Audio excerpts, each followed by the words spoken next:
How you doing, people? This is the Rubin Report, and according to the paperwork, I am Dave Rubin, and I have two-time repeat Rubin Report guests. Say that 5 times fast.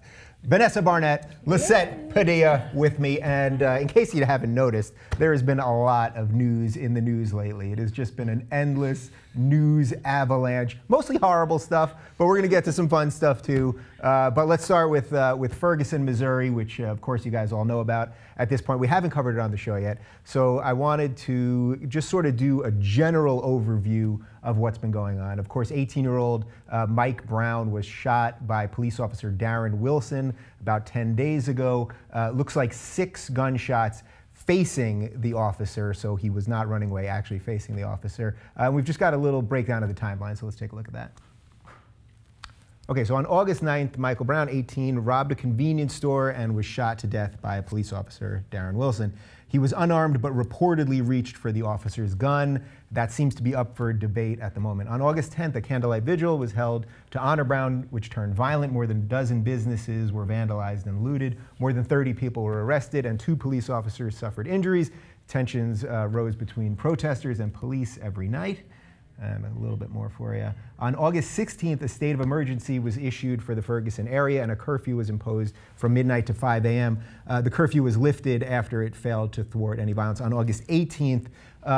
So the curfew has not been in effect for the last couple days. This has become a huge media circus on top of the obviously awful situation in the first place. We've got a couple images of the militarization of the police, which this seems to be beyond the death. This seems to be the part that has everybody up in arms, so to speak. So these are just, we got 4 images for you.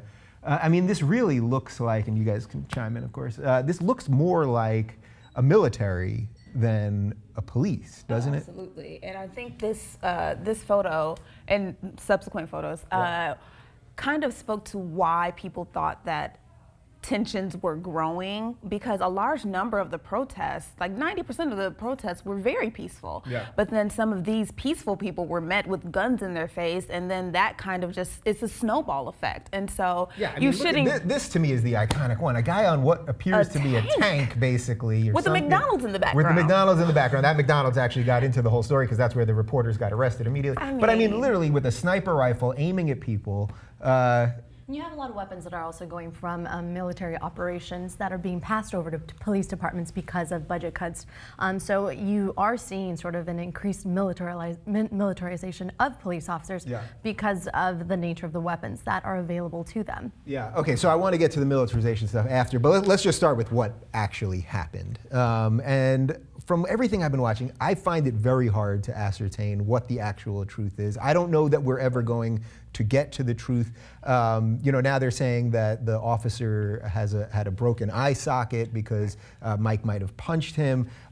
Do you think we're ever going to get to the truth? Let's just start there. I don't think we'll get to the truth because the 2 people involved, one is no longer here, and one has been shrouded in secrecy. Like, he hasn't spoken up. He's delivered messages to friends who have then delivered messages, but it's gonna be one-sided. The story will always be one-sided. And like you said, you have a broken eye socket, but then there's another report that he wasn't in the hospital but for an hour or so. Right. And so you just have conflicting reports at everywhere you turn, and that's another reason why everyone's so angry, because in the very beginning there wasn't transparency. The people of Ferguson had no information. You know, his body was in the street for 4 hours uncovered. Like, these little things that keep coming out is just angering this town, and so it's creating divisiveness. It's now a race issue. It's just so much for this small city. It's overwhelming. So speaking of lack of transparency, that to me also is the bigger part. Now we've got all the media there, but for the first couple days, there seemed to be like a media blackout. There was a no-fly zone because somebody said somebody shot at a helicopter. How much of this really is just like a media circus at this point, beyond, again, the facts that we're trying to get to? Yeah, I think the lack of transparency is one of the biggest issues, if not the main issue, because unfortunately, these incidents where we have the youth being shot by police officers happen time and time again. But this particular case, and the way that it was handled, I think has brought so much controversy and brought all the riots, right? They didn't even want to release the officer's name. We didn't even know it was Darren Wilson for a long time. And then they've got officers policing the area now with no name tags, which I don't even know how that could possibly be legal. At all. And we still don't have it. We barely got information about the autopsy too, right? We don't know if these shots were fired at close range or long range, and that's really going to impact the way we view this case as well.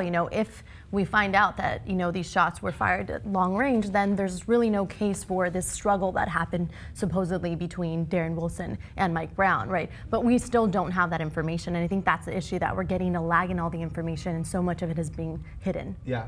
Now, Vanessa, according to my paper here, it says you are African American.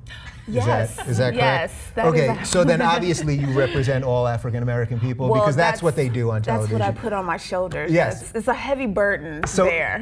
as the representative of your community, how much, for the black community in America right now, how much of this goes beyond this particular incident and more to the bigger issue of race relations? And everyone said we're post-racial with Obama and all that kind of stuff. And that phrase right there just angers the community more. Yeah. But it does go much further than just Mike Brown. We've had cases, Trayvon Martin is still a very sensitive topic. Oscar Grant at Fruitvale Station. There's just so many. There was times. just another African American shot in St. Louis yesterday. Exactly. Yeah. And so we're in a period where we want to be united as a nation, and we want to be all as one, and we want to look at this as America's problem, things that we all need to solve. But when you get to the root of it, it was a white officer and it was an unarmed black man. And so that tension is still there, and it's a difficult dialogue, but it's one that needs to be discussed so that there is healing, that we can move forward and we can all come together, because not every white man hates a black man, It's not that. And we can all sit together and be diverse and have these conversations and not have tension in those conversations too. Yeah. What do you make about the people on the right that always say, well, look what's going on in Chicago? Because they always bring up Chicago. Probably since we started this, 10 people were shot in Chicago. I mean, it's almost that bad. But they say, well, we keep ignoring Chicago, but then we focus on this. What do you think of that? I think that's a tough question, but I think, like I mentioned earlier, we have cases happening in Chicago and Illinois. We have them all over the country, so I don't think it's a Chicago issue. I don't think it's a, Ferguson issue. It's a national issue. Yeah. So for me, that's almost like a distraction tactic. They're saying, oh, but what about Chicago? Right. Let's they don't care divert your about focus. Chicago until something happens somewhere else, and then suddenly they start caring about Chicago. All right, final thought on this. So just the media angle of it. Is there an inherent problem with the media that the media constantly, because they need people to watch, they have to keep ratcheting it up tension all the time? So you can already see how the media gets involved in the story. Chris Hayes on MSNBC, they spent half the day talking about how someone threw a rock at him. Someone did throw a rock at him, and then they spent a day talking about it. Apparently Don Lemon heard someone say the N-word, so then the story becomes about what Don Lemon heard. Like, how much is this just that the media just keeps this thing going? And yes, we need to shed light on it, of course, and we're talking about it right now, so right. I say that with all, with a grain of salt, but, But it's one thing to tell the full scope of the story, and there's another thing when you are trying to create or manipulate the narrative. Yeah. And that's what happens a lot of times, instead of focusing on the case and what the facts are and what we're learning, they're focusing on the riots and the Molotov cocktails and looping 4 scenes over and over again to make it look like that is the only thing that's happening in Ferguson. And we need to really look at the fact that there are 3 autopsies that are happening, and the first one we heard are just preliminary reports. And so we are getting some information, and if we would just focus on the information we're getting and what we still need to get, then we won't get shrouded in distraction tactics as we have been. Yeah. Final thought. So media, how do you decide who to trust when it comes to this kind of stuff? I think it's really difficult to decide who to trust, but I think this makes an excellent case for having police officers wear body cameras and having some more video footage. Eyewitness testimony is awful. We know it doesn't work. We have different accounts here. Here's a perfect case for advocating for body cameras. There you go. All right, so obviously that's just a little wrap up of what's been going on there. I hope we gave you a little insight into it. And of course, this story is not going anywhere. Speaking of stories that aren't going anywhere, ISIS, we've been doing this every week, and we had another beheading video that we could have shown you this week, but I know we've done 2 pretty graphic ones over the last 2 weeks, and unfortunately these are not going to stop either. So ISIS just yesterday released a video of the beheading of James Foley, who is an American photojournalist who's been missing in Syria for about 22 months. We're not going to show the video here because it's been taken down from YouTube. Actually, Twitter already has issued a thing that they're suspending accounts that put up images of it. I had to delete my tweet about it. We're going to show you one screen capture from the video, just real quick. Okay, so just so you, we're just throwing this up so you know this is real, what we're talking about, and everyone, this has already been confirmed by our State Department and all that. So basically, ISIS is running rampant through Iraq, through Syria. It seems to me that we don't know what to do about it, and flags are being raised in European capitals, in England and in France, et cetera, et cetera. I want to get to what the Pope had to say about this, but what are we supposed to? What do we make of this ISIS? We've never seen anything like this, It's have we? absolutely terrifying. I think this is one of the first times that ISIS directly is sort of warning the U.S. and saying, we're coming after you. Yeah. And here's what we're going to do. We know this is one of your people, a journalist, which should, really journalists should be protected. They're there to report information. They're, supposed to be unbiased source of information. We really need journalists, so to put them in danger is absolutely tragic. Yeah, I'm pretty sure ISIS doesn't operate under standard rules. And the thing that's really scary too is that they say that they have yet another American journalist and they're threatening to do the same if we do not stop our intervention. And what blows my mind too is that here we're intervening in Iraq because we have a minority population that is being decimated. Yeah. So we're sort of entering the situation, it seems like on the outset or just at first blush, not for politically motivated reasons. This is an economic condition. This is because a Christian minority is being persecuted. So we're there to help, and these are the consequences. It's absolutely tragic. Right, so we've been talking about that a lot. So there were these 40,000 Yazidi that were trapped on this mountain. ISIS was surrounding them. We had some airstrikes. It sounds like we helped some people, but now apparently they're still being raped and killed and all that kind of stuff.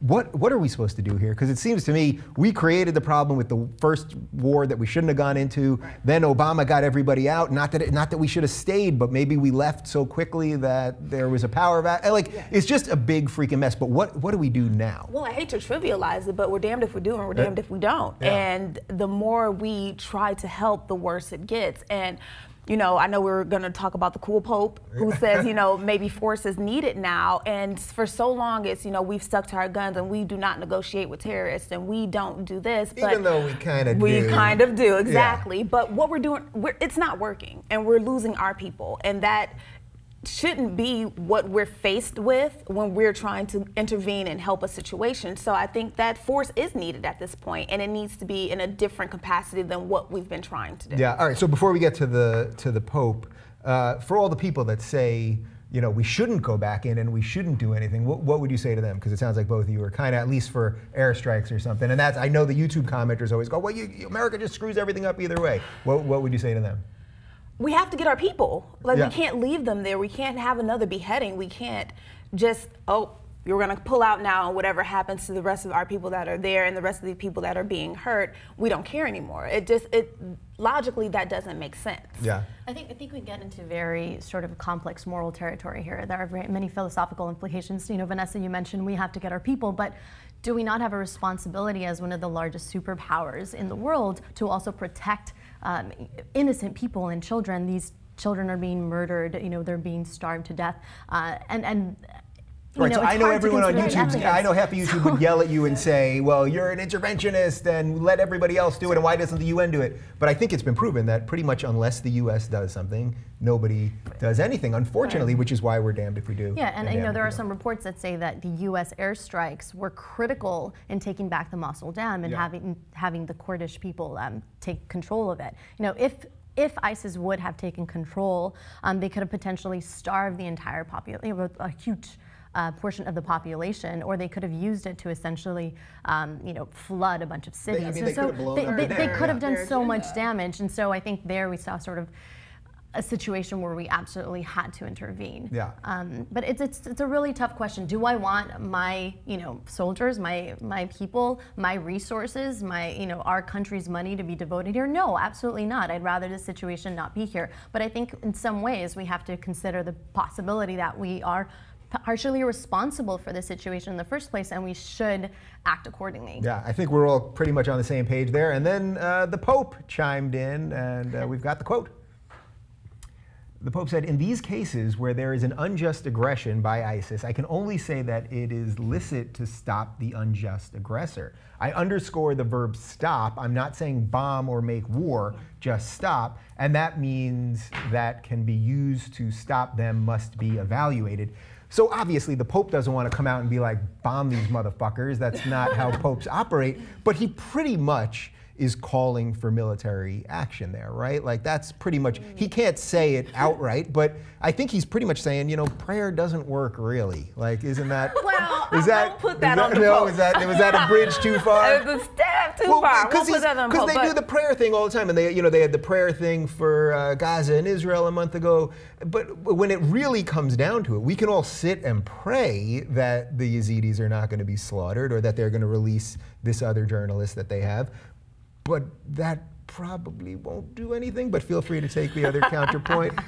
Well, I think in his mind, I won't speak for the Pope, but as someone who does does pray very often, yeah. and I believe that in your prayer, things are revealed to you. So I think in his prayer, maybe it was revealed to him that, you know, these are the actions that may need to take place in order for the peace to be restored, or in order for the outcome that is desired, yeah. you know, to happens. And so I don't think he's saying, whew, I'm done with this prayer thing, you know, it ain't working, let's bomb them. But I think he's saying, you know, I have my faith, I have my beliefs, but at the end of the day, we still need physical action here on earth. I can pray to my Heavenly Father, but we still need physical action here on earth to go in and stop these forces. I think I definitely agree with you in that, you know, he's not saying that we should stop prayer or anything like that. He doesn't even mention. But he is saying just stop, right? And he emphasizes that he means not war, not bomb. Like, he is very clear that he's not calling for military intervention. He's just saying we need to figure out a way to make this right. But is he stop. really saying that, or is he just? Isn't that just placating? Like, I can't go and call for war, so I'm going to say just stop. That doesn't really mean it. What does that mean, really? Just stop. Like, we could stop, but ISIS isn't going to stop, and I don't think they're taking advice from the Pope, are they? Like, they don't really care what the Pope says, right? Like, seeing as they're persecuting a Christian minority, I really don't think so. No. Yeah. I think what he wants to say in saying stop is that I don't have the answers, is what he's saying. But in an ideal world, if we're looking at a utopian society, yes, let's make it stop. Yeah. And he can say that, and he can still be the Pope, and he can, you know, still talk about prayer, but he is still looking at this situation and trying to put his own input into it, I guess. I can't, like I said, can't speak for the Pope. You need prayer and bombs sometimes, yeah, I but guess. just stop. I just but just stop. Like, that sounds really nice, like just stop. Right. But it's not a real solution, basically. All right, so my final thought on this. So the censoring issue, because, you know, when Twitter censored these videos yesterday, and I had to delete my tweet about it, and they were suspending accounts, not just telling people to take them down. They were actually suspending accounts. You know, everyone kept saying, well, we're just giving them propaganda. And I completely disagree. To me, it's like, we have to show this stuff so that we understand what we're fighting here, or at least what's going on in this other part of the world. Where do you guys fall out on that? That we're just propagating it if we retweet it, or that we should just not be showing it out of either the respect of the dead or? It's more so about what the viewer takes from it, I think. It's a video that I haven't watched myself because I can't. You know how much I cry. I cannot watch this video.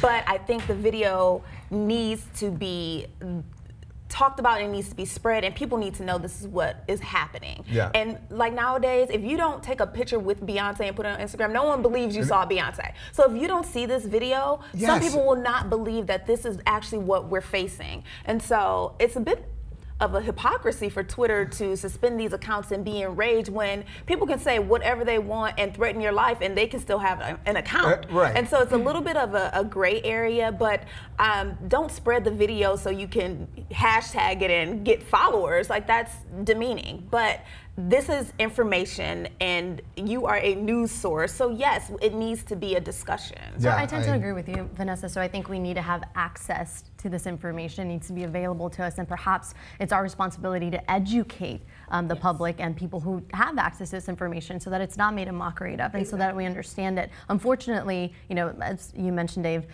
when we have this type of information and it spreads through social media forums and it goes viral, then it unfortunately sometimes fuels the terrorist organizations, you know, motives and desire to do this even more. And recruitment, that's what they're saying, yeah.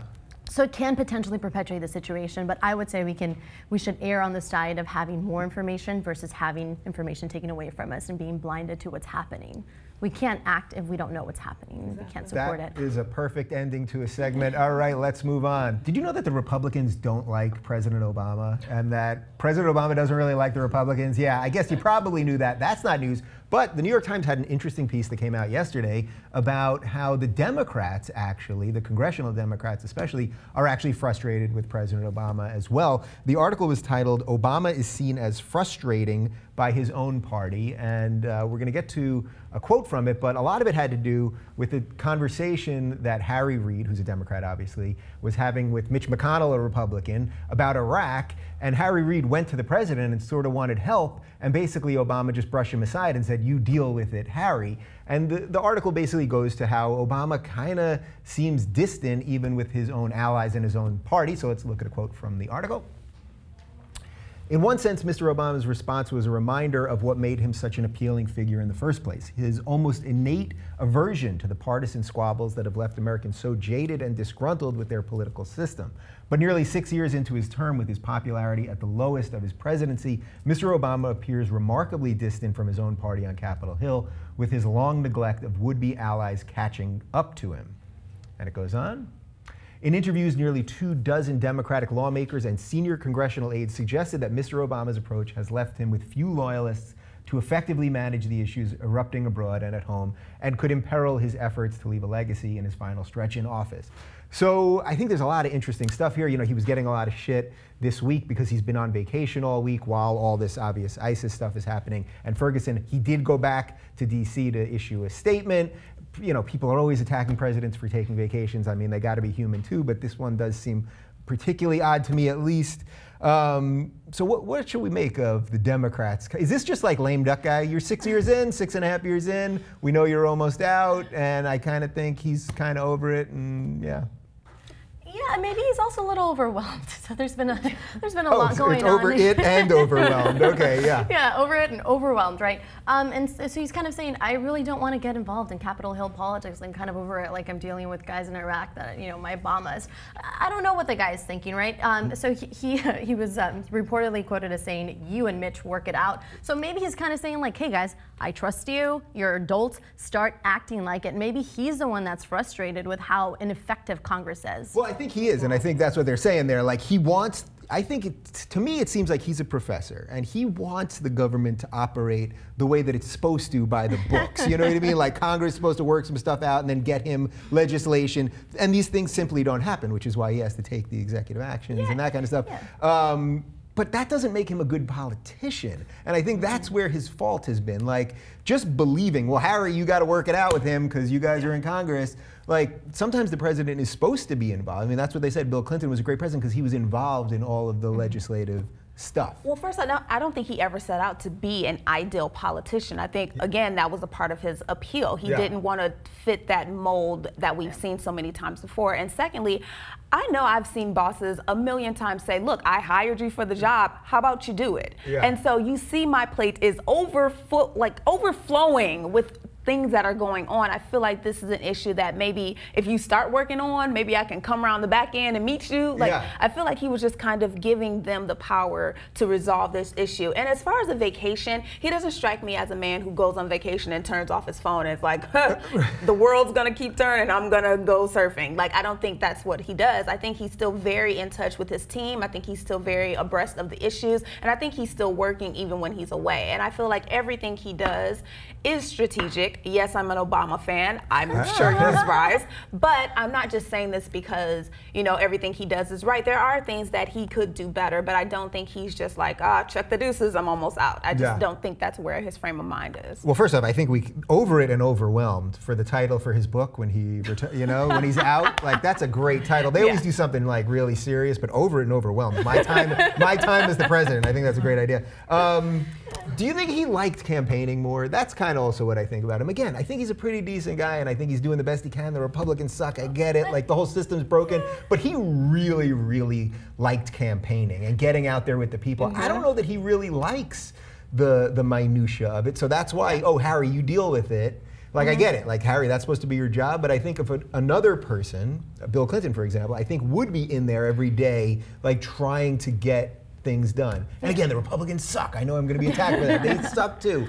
Bill Clinton was incredibly likable, and he was great at relationships. So I think that's not Obama's forte. He's been heavily criticized for it. Even Manchin, a centrist Democrat, says my relationship with the president is non-existent, really. And I think that's a case for many in Congress, whether they're Republican or Democrat. And sure, you can argue that this is potentially poor strategy on his behalf, but guys, he got reelected. He's not trying to be reelected again. He doesn't need to be popular now. And he's had some pretty successful executive orders also. So he's kind of like, you guys need me for something, or you don't want to pass something, I'm just going to sign it into law.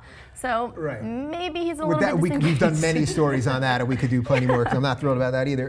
Do you think partly, though, like at the end of the day, the expectations were just too high? Like when you come in on hope and change, like, you know what I mean? Like, it's like, we're 6 years in now.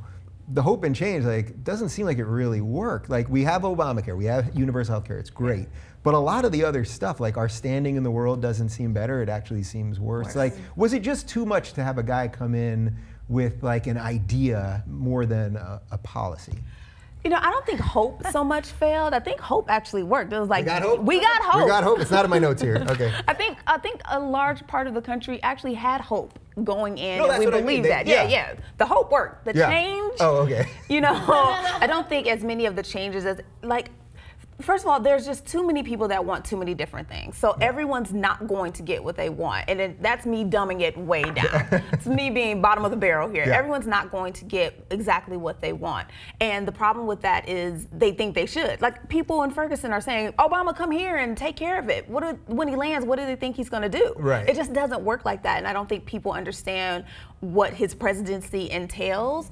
And unfortunately, a word like change is going to make people actually think you can deliver all of the changes they want, and I just don't think you can. Yeah, bring us home. No, I mean, you mentioned that, you know, people might think that a word like change means we're going to get change, and I think that's actually the problem, that we had very high expectations, as you mentioned, and we were incredibly naive. We thought that because we had a Republican president before, now we're going to have a Democratic president that was going to do completely the opposite, you know? The other guy fucked it up so badly that this guy's going to make it right. Politicians are politicians, they're bought out. There's a lot of money in politics. Democrats and Republicans are more alike than they are dissimilar. And I think that's what we need to start focusing on. Not who's Republican, not who's Democrat, not what campaign marketing strategy they're using to convince us to vote for these guys. In the end, there are a lot of special interests at play here. I co-sign all that. Okay, let's move on. Do you know that the cost of raising a child is completely and utterly bonkers? We do have a mother on the panel, so we're going to find out firsthand. CNN calculated the average cost of raising a child to the age of 18 throughout the country, so let's take a look. Okay, so what you're seeing here, that on the bottom, you're seeing the years of age. And a 1-year-old, it costs about, looks around about $13,000, and that you get around there for the first 7 or 8 years. And then around 10, it starts jumping, and then it gets precipitously higher, so that by 18, you've spent around $245,000. This includes child care and education, health care, food, housing, et cetera, et cetera. Let's look at the Northeast. So this is where it's the most expensive, and it's almost double. I mean, that's crazy. If you're in the Northeast, it is almost double. And this is for high-income families. Now let's look at the rural graph. Let's see where it's cheap, although this doesn't seem that cheap to me. Over the course of 18 years, rural families are spending around $145,000 to raise children. By the way, the country's median income remains more than 8% below where it was before the recession, but child care, health care costs are still going up faster than inflation. So all of this just sort of adds to a lot of badness. Economy, not great. Costs going up. By the way, we do plenty of stories here about how college education no longer gets you the jobs that it used to. I'd like to point out that this does not include college. This is for the first 18 years of life, so we're not even factoring college cost here. Yeah. What was I thinking? Take it away, Mama. I had a baby in 2013. What was I? Did I not check these facts? Did this graph not get mailed to me? Did no one put this in a class? That's not you don't get like a packet. They don't give you a pamphlet. Yeah, and nothing. Rightly so, because people wouldn't have children reading that. They just say, no, lock it up. I don't want it. And unfortunately, I think those figures are probably low. I think I spent $245,000 just last week in putting her in swimming class and gymnastics, and they don't even account for like the extras that you have to do just to keep your child in the same race. You know, they have the, Spanish class, French class. Now you need, Mandarin. Like, I could drop French. I wouldn't worry about it. I took French. Yeah, I wouldn't worry about and French. I don't use it. Yeah, when's the last time you spoke French? I went to Paris. I used a little. Oh, okay. But no, it's just overwhelming to think that it's only going to increase. It doesn't include college. Where are people supposed to get this money? And you brought up the rural area being, you know, $145,000. Well, they make a lot less. Yeah. So it feels like $400,000 to them. And so you just don't know what you're going to do, but we've been doing it for years. You know, these children still get raised, they still grow up, they still go, well, some of them still go to college, and somehow, some way, parents make it happen. You cut costs where you can. So is that the overriding theme on this thing? Like when I see these studies, it's like, you know what, people just, this is what life is. Like you just keep moving forward, the next generation keeps coming, and yeah, maybe it gets more expensive and more difficult, but like it just kind of keeps rolling along. Sure, you can argue that. I would say that it keeps getting worse for some people, and it stays the same or gets better for others, and that's a small minority there, right? You know, but Vanessa, to your point, you talk about these, you know, extracurricular activities, this like summer school and things like that, and I think because we see such a huge cost to having a child, those families who have more money are going to be able to provide those resources like summer camp to their children, and this is increasing the education gap, and that's one of my serious concerns when I look at data like this. I know that, you know, the kids in upper middle class, you know, upper class families are going to get that instruction in the 3 months they have off, whereas other children might not. Right. So how much of this then is just keeping up with the Joneses? Like that you have to give your kid French and Spanish, and how about something useful? Spanish, I guess, would be useful. But you know what I mean? Like you got, like if everyone else is taking the swimming classes, you got to take the swimming classes and gymnastics and all that. I don't think that so much is the part of keeping up with the Joneses, but you know, if I buy a Greco high chair that's only like $70 and someone goes and buys this new fancy Stoka high chair the Stoka one. that's I've seen this. $250, that's where the disconnect is, and that's when you're trying to keep up with the Joneses. I think it's healthy to put a child into different activities to kind of flesh out what their interests are. I did the same thing. And you can do free activities too. Like they exist. But you do a lot of things, and by the time you're in high school, you realize what your passion is. You focus on one thing, and it doesn't cost as much money. So I don't think so much of it is keeping up with the Joneses. It depends on your family, and we don't believe in living outside of our means. So if I can't afford it, we don't buy it. It's very simple for us. You bring up an interesting point with the like high chairs. You're like, oh, this, I don't even know what kind of high chairs I want you're to talk talking about Stoka. Like, is that what it's called? I want to talk about that in a sec. Greco, But what the heck is that? You go ahead. But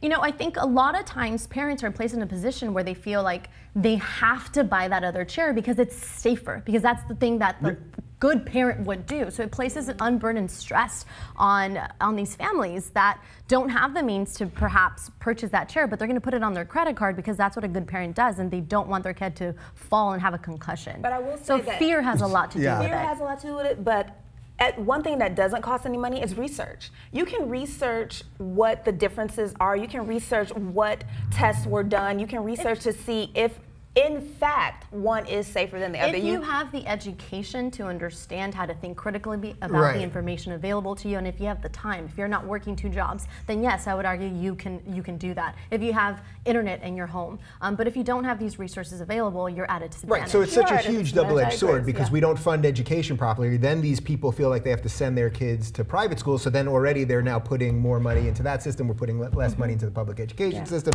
But let's talk about these Stoka. These things. Because my brother got one for his kid, a stroller. Oh my goodness. But you can't. But they never use it because you can't. It's so minimalist that you can't like hang shit on it. Which I guess parents have a lot of shit. You know what I mean? Like there's a lot of bags and like cookies and things. And it looks like a spaceship. Like you almost don't know how to work it. Now I will say that I have the Stoka carrier, but I didn't pay for it. I got it for free. And it's like a contraption that I cannot figure out. Like you strap the baby in. The baby's like on your back, your neck, your head. You're flipping it around. It's more than you need. Stoka's not going to be happy about this promotion you're giving them right now. You got it for free. I have a website that I dedicated solely to mommies and babies and figuring all this out. And I'm not placating to any brand. Sometimes the cheaper brands are crap. They're shit sometimes, and sometimes the more expensive brands are that for a reason. But you don't need a spaceship stroller. You really don't, because you can get an umbrella stroller, and I know I'm going way too far with this, but you can get a cheap stroller that strolls your baby and is not going to knock it out and give it a concussion. There you go, people. You don't need a spaceship stroller. What's your website, by the way? I actually went on your website the other day. It's awesome, actually. Oh, it's really stilettos cool. and sippy cups? Layout is very cool. I like that. Very fancy. So learn about some motherly things. There you go. There are so few people voting in LA that there are now people talking about paying people to vote and giving them prizes to vote. LA Times had an interesting piece on this. Let's look at a quote.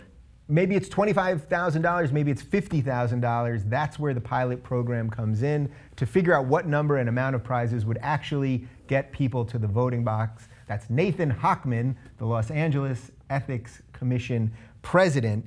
So yeah, voting has been going precipitously down in Los Angeles. Our current mayor in Los Angeles, Eric Garcetti, got 12% of the eligible voters actually voted for him. That means 12% of the people walking around in LA actually voted for the guy that's running the show. Let's look at some numbers on how the voting has fallen off. So in 1969, in the mayoral campaign, 76% of the eligible voters voted. That's pretty decent for a democracy. I wish we could get that in our presidential voting. Then in a March 2009 primary for mayor, 17.9% voted. And then June 2013, we had a mayoral runoff, which is what Eric Garcetti won. 23.3% of the eligible voters voted for it. He got around 51% or something, so 12% of the people in LA voted for this guy. So voting is a major problem. I have long said the voting, election day should be a national holiday every year. People have to go to work. Let's remove that from the equation. Let's get people voting. I think that would be one simple way of fixing this. But paying people and prizes, is this just a big game show now? Is America just a big old game show, Lissette?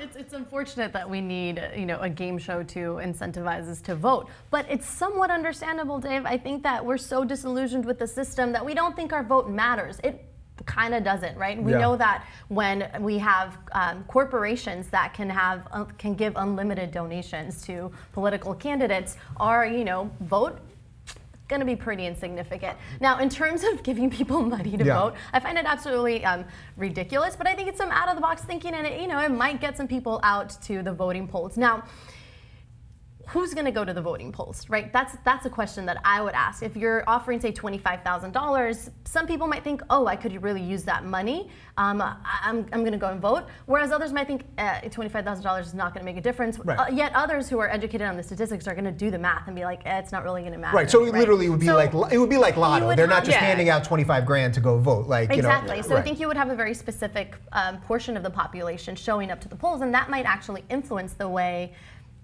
we vote and also the results of the election. So that I think would be interesting. And then it could just backfire. You could have so many people show up that the lines are longer and now people don't want to wait until more people leave. Like, this could just be a shit show. That'd be a good problem to have, though. How sad is the state of democracy in general? Like, when you see these things about the voting, you know what I mean? Like, we're all in the political world, the news world. Like, we talk about this stuff all the time. Obviously, Lissette, the money and politics thing is big for all the stuff that we do around here. But how just sad is just the general, like, people just don't vote. They just don't believe it works. They don't believe it works. So it's not about money. It's like about belief. Yeah, and it's like, even if you do vote, even if the person you voted for gets into office, you still feel like you're not going to get the result you want. So why even bother? But it is particularly sad, especially as a Black woman, because it wasn't that long ago when we couldn't vote. Yeah. And so a lot of times, and we had to fight so hard to get the right to vote. So it's very upsetting to know that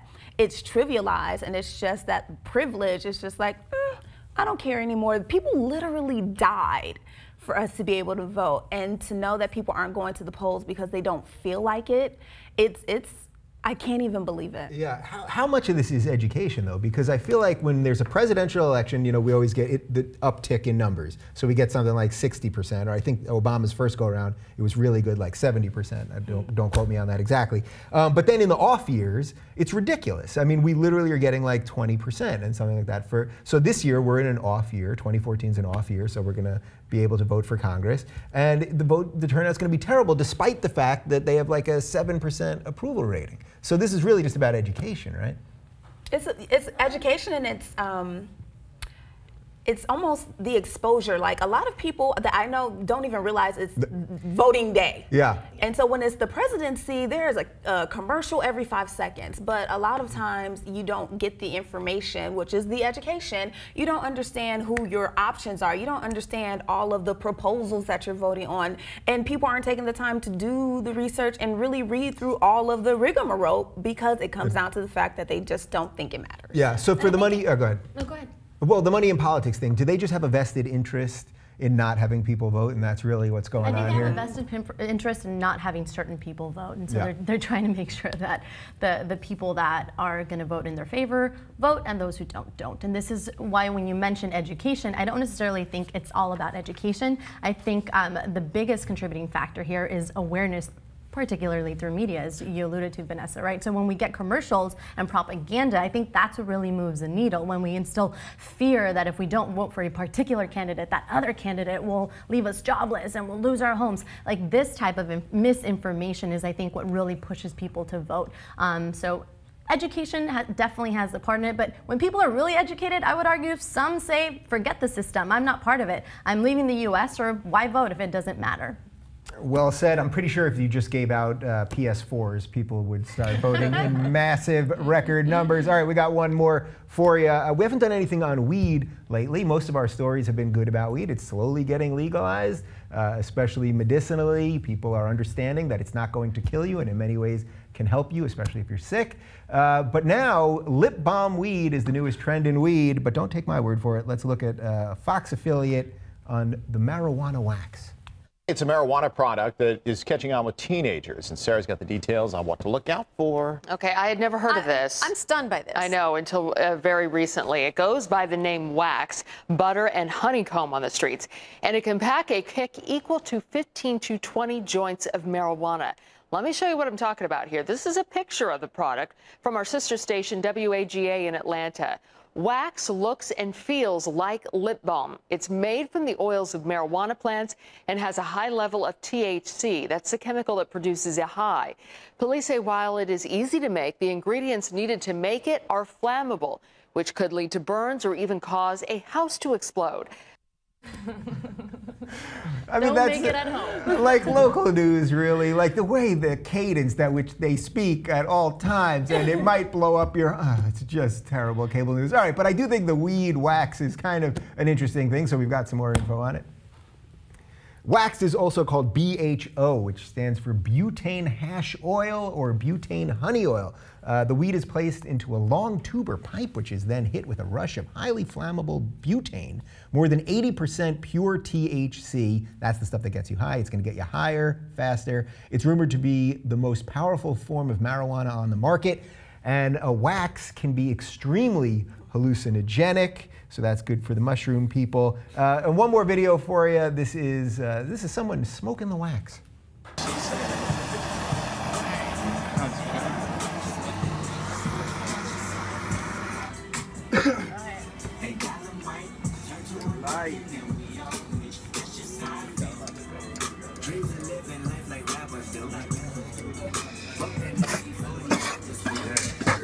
World star!